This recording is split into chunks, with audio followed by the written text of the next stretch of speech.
আসসালামু আলাইকুম, hello everyone, welcome back to my channel. সুপ্রিয় দর্শক সবাইকে স্বাগতম জানিয়ে আজকে মজাদার একটি রেসিপি নিয়ে চলে আসলাম। আজকের রেসিপিটি হলো ইলেকট্রিক ওভেনে পকেট পিৎজা রেসিপি, রেস্টুরেন্ট স্টাইলে এবং অল্প সময়ে অল্প উপকরণে তৈরি করে নিব। আশা করছি ভিডিওটি ভালো লাগবে। চলুন দেখে নেওয়া যাক। বিসমিল্লাহির রহমানির রহিম। নিয়ে নিচ্ছি একটি মিক্সিং বাউল, এর মধ্যে নিয়ে নিচ্ছি পানি, চিনি এবং সাধারণ লবণ, ইস্ট দিয়ে ভালোভাবে মিক্সড করে নিতে হবে। মিক্সড করে নিয়ে নেওয়ার পর 10 মিনিটের জন্য আমরা রেস্টে রেখে দেব। চলে আসলাম 10 মিনিট পর, ঢাকনাটি উঠিয়ে এনেছি। চামচের সাহায্যে ইস্টটি আমরা ভালোভাবে মিক্সড করে নিচ্ছি। অ্যাড করে দিচ্ছি মিল্ক পাউডার এবং ময়দা। এখানে আপনারা আটাও ব্যবহার করতে পারেন। হাত দিয়ে ভালোভাবে ডোটি আমরা তৈরি করে নিচ্ছি। ডোটি খুবই স্মুথভাবে তৈরি করে নিতে হবে।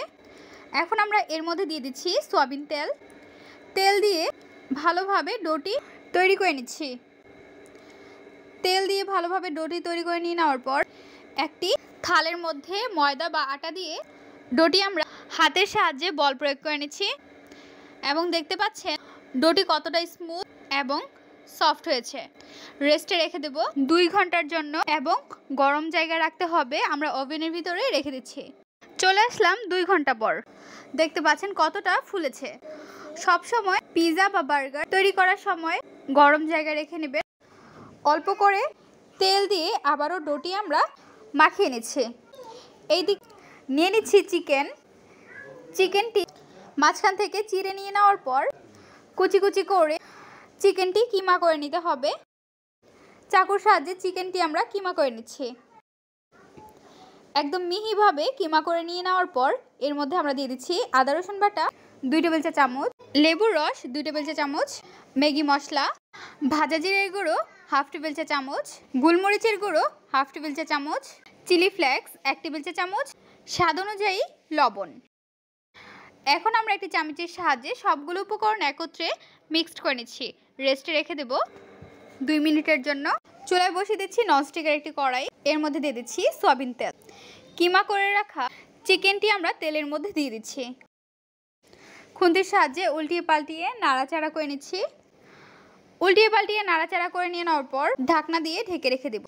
চলে আসলাম 3 মিনিট পর, ঢাকনাটি উঠিয়ে নিচ্ছি। এর মধ্যে দিয়ে দিচ্ছি টেস্টিং সল্ট, অ্যাড করে দিব সয়া সস, টমেটো সস। এখন আমরা মিক্সড করে নিচ্ছি। নাড়াচাড়া করে আবারও আমরা ঢেকে রেখে দিব 4 মিনিটের জন্য। চলে আসলাম 4 মিনিট পর, ঢাকনাটি আমরা উঠিয়ে নিচ্ছি। ঢাকনাটি উঠিয়ে খুন্তির সাহায্যে উল্টিয়ে পাল্টিয়ে নাড়াচাড়া করে নিতে হবে। ভালোভাবে নাড়াচাড়া করে চিকেনটি কষিয়ে নিতে হবে। যখন চারপাশে তেল উঠে আসবে এবং সুন্দর একটি স্মেল আসবে, তখন আমরা চুলাটি অফ করে নিব। পিৎজা ট্রের মধ্যে তেল ব্রাশ করে নিচ্ছি এবং এর মধ্যে দিয়ে দিচ্ছি আটা। ভালোভাবে চারপাশে মিশিয়ে নিচ্ছি। দিয়ে দিচ্ছি একটি পেপার এবং ডোটি হাত দিয়ে ভালোভাবে সফট করে নিচ্ছি। নিয়ে নিচ্ছি একটি ডিমের কুসুমটি আমরা আলাদা করে নিচ্ছি এবং কুসুমের মধ্যে দিয়ে দিচ্ছি অল্প পরিমাণ লিকুইড দুধ। এখন একটি ব্রাশের সাহায্যে ভালোভাবে ফেটে নিচ্ছি।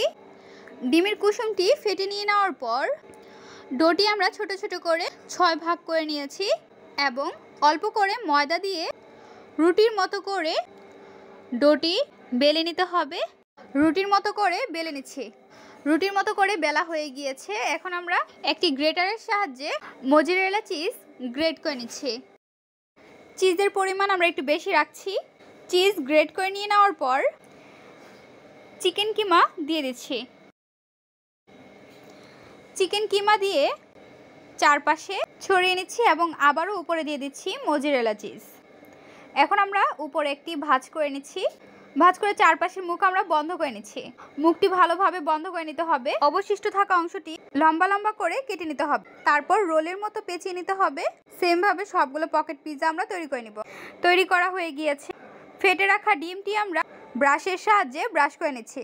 ফার্স্ট অফ অল 10 মিনিটের মতো ওভেনটি আমরা গরম করে নিয়েছি এবং ওভেনের মধ্যে দিয়ে দিচ্ছি। টাইম এবং টেম্পারেচার সেট করে দিচ্ছি। পকেট পিৎজা তৈরি করা হয়ে গিয়েছে। ওভেন থেকে বের করে নিয়েছি। এখন আমরা বনরুটিটি ওভেনে দিয়ে দিচ্ছি। পকেট পিৎজার মধ্যে আবারও উপরে তেল ব্রাশ করে নিচ্ছি। তৈরি হয়ে গেল পকেট পিৎজা রেসিপি। খুব সহজে আপনারাও এই রেসিপি তৈরি করে নিতে পারেন। পকেট পিৎজা রেসিপিটি আপনাদের কেটে দেখিয়ে দিচ্ছি। দেখতে পাচ্ছেন একদম রেস্টুরেন্টের মতো। পকেট পিৎজা রেসিপিটি আপনাদের কাছে কেমন লেগেছে তা অবশ্যই জানিয়ে দেবেন আপনাদের মূল্যবান মতামতটি। ভিডিওটি যদি ভালো লাগে তাহলে এটি লাইক করে দিবেন এবং সাবস্ক্রাইব করে আমাদের পাশে থাকবেন। আরও মজার মজার রেসিপি দেখার জন্য সবাইকে আমন্ত্রণ জানাচ্ছি। আজকের পর্বে এখানেই বিদায় নিচ্ছি গাইস। আসসালামু আলাইকুম। ভালো থাকবেন সবাই। আল্লাহ হাফেজ।